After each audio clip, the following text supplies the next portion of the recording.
ओह्रालो पाएपछि त बाइक त नरन्किन्छ यार। ओह्रालोमा त तान्नै सक्दैन त। यो साइन बाइकले बरु तान्छ है मजाले।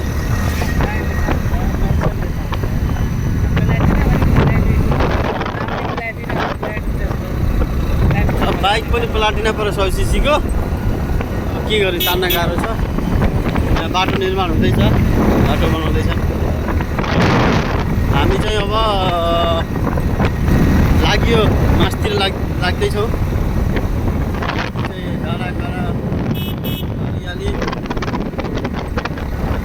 आजको दिन हाम्रो अर्घाखाँचीतिर घुमघाम गर्दा दिन जानुपर्छ होला। बाटोहरूले कहीँ कहीँ त खराबै रहेछ।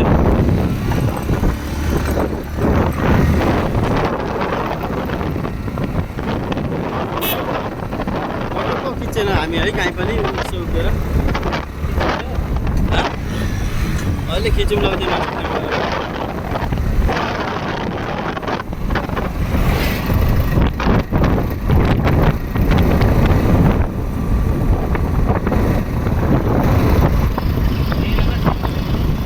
स्कुटी हिँडिरहेछ यार। स्कुटी हिँडिरहेछ। हाम्रो बाइक के भएको यार। हुन त स्कुटी भए पनि स्कुटीको त पावर हुन्छ नि होइन। स्कुटी पावर हुन्छ नि। नाम को स्कुटी त यसको पनि पावर हुन्छ नि स्कुटी पनि। बाइक भन्ने के साँगुरो बाटो छ ल हेर्नु यहाँ। बाटो धेरै साँगुरो छ।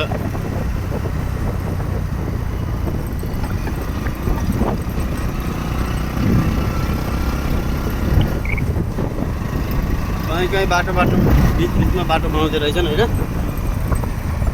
यो सब इलेक्ट्रिक गाडी हो नि यार। इलेक्ट्रिक गाडी पनि कसरी चलिरहने यार यस्तो माथि। यो सब इलेक्ट्रिकवाला हो यार।